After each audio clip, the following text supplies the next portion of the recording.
Assalamu alaikum. Bonjour à tous. Aujourd'hui, je me permets de publier une vidéo sur un sujet qui concerne toute la communauté musulmane. Ce sujet concerne les boissons de la marque Coca-Cola Company. Alors je parle bien évidemment de Coca-Cola, Fanta, Sprite et toutes les autres boissons de la compagnie. Disons-le sans détour, dans le Coca, il y a de l'alcool. Et ce n'est pas une information étendue par un frère qui l'a entendu par un frère, qui l'a entendu d'un cher, qui lui-même la tient d'un autre cher, ami d'un scientifique qui travaille dans une société en étroite collaboration avec la firme Coca-Cola.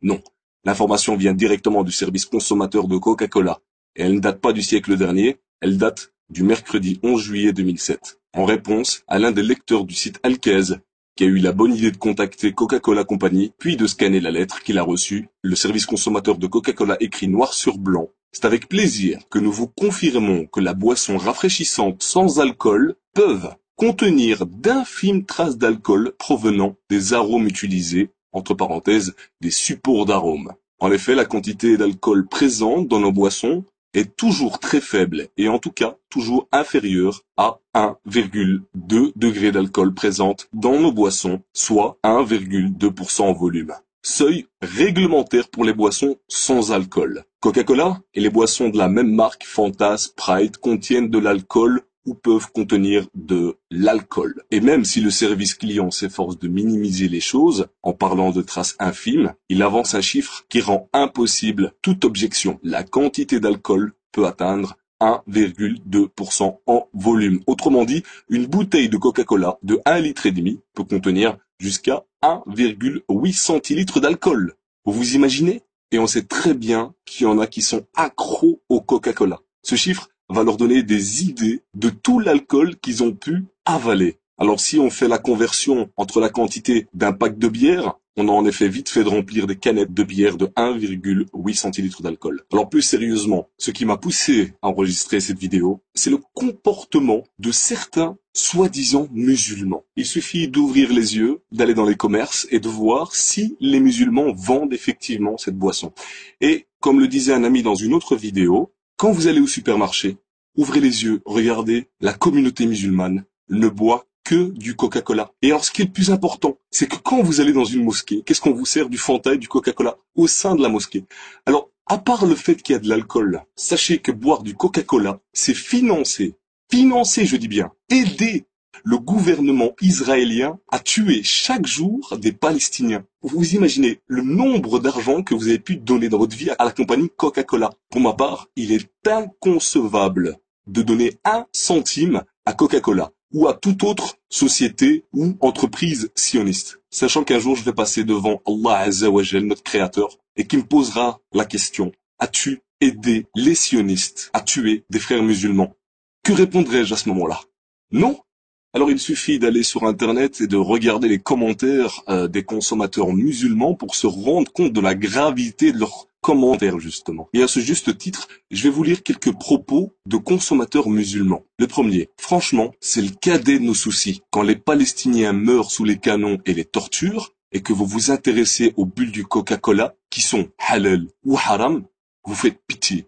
Alors franchement, c'est cette personne qui me fait vraiment pitié. En achetant les marques Coca-Cola, c'est financer justement les meurtres et les massacres envers les Palestiniens. Alors un autre commentaire qui est beaucoup plus poignant: je bois du Coca-Cola, du Fanta et du Sprite régulièrement, et je n'ai jamais eu la gueule de bois. Cessons de chipoter sur des constructions de phrases tout à fait claires. Moi j'estime que Coca-Cola est bien claire dans ses propos et on devrait la remercier. Cela prouve leur professionnalisme. Elle aurait très bien pu nous dire: il n'y a pas une goutte d'alcool dans le Coca. Alors là, c'est la meilleure. Clairement, cette personne, en remerciant Coca-Cola Company, encourage les meurtres, les tortures, les bombardements que commet Israël envers le peuple palestinien. Et puis, l'alcool n'est pas la seule raison de boycotter Coca-Cola. Vu qu'il suffit de prendre une petite étiquette autour d'une bouteille de Coca-Cola, que ce soit en français ou en arabe, et de l'inverser, de voir ça au verso, et vous pourrez lire clairement, écrit en arabe: Nomka, no Mohammed. Astaghfirullah al-Azim. Quelle calomnie. Ça ne s'arrête pas là. Ça s'appelle des messages subliminaux, des messages cachés en quelque sorte.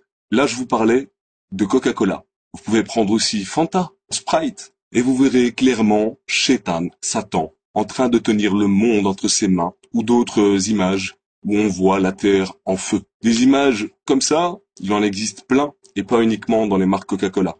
Sachez-le bien. Et pour vous prouver que certains dirigeants de mosquées n'ont aucun scrupule, la mosquée de Paris certifie que Coca-Cola est halal.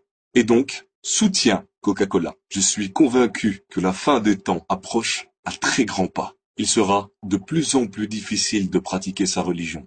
Le prophète Mohammed sallallahu alayhi wa sallam dit en ce sens que viendra un temps où la condition de celui qui voudra rester ferme sur sa religion sera comparable à celle d'un homme qui tient une braise dans la paume de sa main. Rapporté par Tirmidhi. À la fin des temps, il y aura des dévots ignorants et des connaisseurs pervers, quand vos savants apprendront en vue de gagner dinars et dirhams. Viendra au sein de ma communauté des gens qui considéreront l'adultère, le port de la soie pour les hommes, le vin et les instruments de musique comme licites.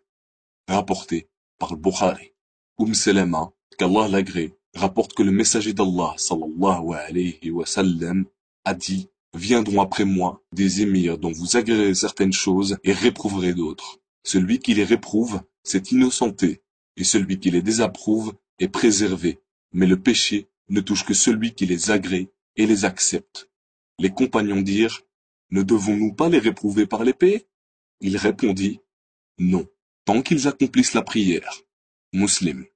Nafi rapporte que lorsque les habitants de Médine dénoncèrent le pacte d'allégeance, à Yazid ibn Muawiyah, ibn Omar réunit ses domestiques et ses enfants et dit: j'ai entendu le messager d'Allah sallallahu alayhi wa sallam dire: on dressera un étendard pour chaque traite le jour de la résurrection, et nous avons prêté serment d'allégeance à cet homme conformément à l'allégeance légiférée par Allah et son messager. Je ne connais pas de traîtrise plus grande que de prêter serment d'allégeance à un homme conformément à l'allégeance légiférée par Allah et son messager. Je ne connais pas de traîtrise plus grande que de prêter serment d'allégeance à un homme conformément à l'allégeance légiférée par Allah et son messager, puis de le combattre.